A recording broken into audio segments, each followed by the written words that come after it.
সন্ধ্যাবেলা আমরা ট্রাই করতেছিলাম যে আমরা একটু বাইরে যাব, কিন্তু সারাদিন অনেক বৃষ্টি ছিল, এই জন্য যেতে পারতেছিলাম না।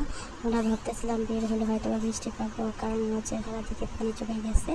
পরে আমরা 10 নম্বর যাই, 10 নম্বর ভাবতে ভাবতে দেখি না, পানি জমে না, এখানে এখানে পরিষ্কার আছে। পরে ভাবলাম তাহলে 10 নম্বর থেকে কিছু কেনাকাটা করা যায়। পরে আমরা কিছু জুতা ট্রাই করি, জুতা হিউজ কালেকশন এখানে। 10 নম্বর গেলে কোনটা থেকে কোনটা নেব জুতা মানে এটা বুঝতে পারি না, কারণ এখানে অনেক কালেকশন। তারপর তো এটা ট্রাই করতেছিল, দেখতেছিল এটা মোটামুটি ভালোই আছে। পরে মামাকে দামে জিজ্ঞেস করে, মামার সাথে জুতাগুলো পড়তেছিল না, মিল করতেছিল না।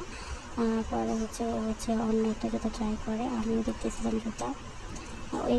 এটা পরে ওটা তো মোটামুটি ভালোই লাগে ওর কাছে। পরে আমি একটু ট্রাই করি, কারণ বেসিক্যালি আমি শুটা করি, আমি কমফোর্ট এইটুকু শুটা আমি পরি।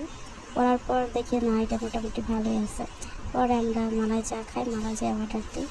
তারপরে মালাই চাটা অনেক টেস্ট থাকে, মানে টেস্ট আর কি লাগে। কিন্তু চাউমিনটা যখন অর্ডার দিই, চাউমিনটা বেশি একটা ভালো লাগে না। চাউমিনটা টেস্টটা একটু বাজে ছিল, ফুটে ভালো ছিল না। পরে শাফিনকে খাওয়াই দিচ্ছিল তৈরি, আমার পুরাতো বোন তৈরি, আমার পুরাতো ভাই শাফিন। আজকের ব্লগটা কেমন লাগলো আমাদেরকে জানাবেন অবশ্যই।